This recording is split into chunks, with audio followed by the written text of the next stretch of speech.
আমি একজন যুবক, আমার হাতে ট্যাটু আঁকা আছে। এখন আমার ইসলামী জ্ঞান ছিল না, কিন্তু আমি এখন ট্যাটু উঠানোর জন্য চেষ্টা করছি। ট্যাটু উঠাতে খরচ আমার সাধ্যের বাহিরে। আমি এই অবস্থায় নামাজ পড়ি, নামাজ কবুল হবে কি? গত পরশুদিন আমরা কক্সবাজারে ছিলাম, আমি শেখ আহমদ সাইফুল্লাহ ভাই আরো আমাদের বন্ধু বান্ধবদের একটা বড় গ্রুপ, ফ্যামিলি সহকারে। তো সেখানে একটা হোটেলে আমরা সকালে নাস্তা করার পর আমাদের এক বন্ধু, তার একটা ছোট বাচ্চা মেয়ে, সে এক ভদ্রলোক বিদেশি, চেহারা দেখে বোঝা যাচ্ছে ফরেনার, তার এই মাথা থেকে এই মাথা পুরো হাত ট্যাটু আঁকা। তো ওই বাচ্চাটা জিজ্ঞাসা করতেছে, আর ইউ খ্রিস্টান? তুমি কি খ্রিস্টান? ভদ্রলোকের খুব ইজ্জতে লাগছে। তো মেয়ের বাবা আমাদের পাশে ছিল, বললো যে ভাই তোমার মেয়ে আমাকে কেন জিজ্ঞেস করলো আমি খ্রিস্টান কিনা, আমি মুসলিম। এটা বলার পরে মেয়েকে উনি জিজ্ঞেস করলো, এই তোমার আঙ্কেল হি ইজ মুসলিম, কেন তাই খ্রিস্টান?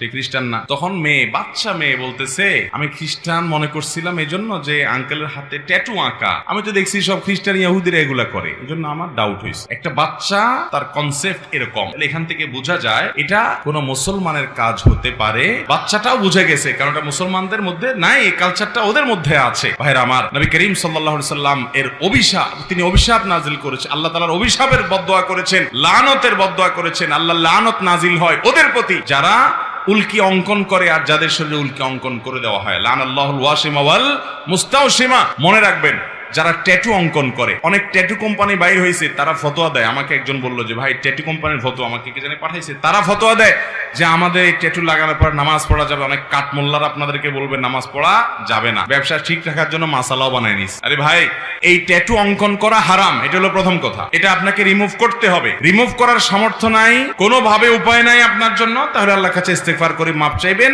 এবং ওই অবস্থায় নামাজ চালু করে যাবেন। আপনার এই চামড়ার উপরে যদি কোনো কিছু দিয়ে আবরণ পড়ে যায় আলাদা, তাহলে এই আবরণ তোলা ছাড়া নামাজ ওযু হবে না, আর ওযু গোসল না হলে নামাজও হবে না। এগুলো এমন ডেঞ্জারাস যেগুলো সহজে তোলা যায় না, আসলে অনেক জটিল বিষয়, চাইলেও পরে তোলা যায় না। এই জন্য যুবক ভাইরা, আমাদের দেশে অনেক যুবকরা আজকাল এগুলো শুরু করেছে। ভাইরা আমার, একটু খেয়াল করে দেখেন তো, আল্লাহ বলেছেন লাকাদ খালাকনাল ইনসানা ফি আহসানি তাকওয়িম।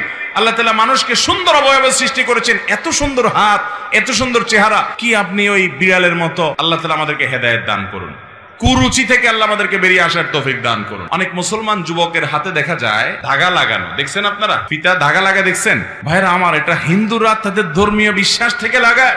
আপনি মুসলমানের সন্তান, আমরা দেউলিয়া হয়ে গেছি আজকাল। আপনি মুসলমান হিসেবে আপনি প্রাউড ফিল করেন না? তাহলে আপনি কেন তাদের কালচার নিতে যাবেন?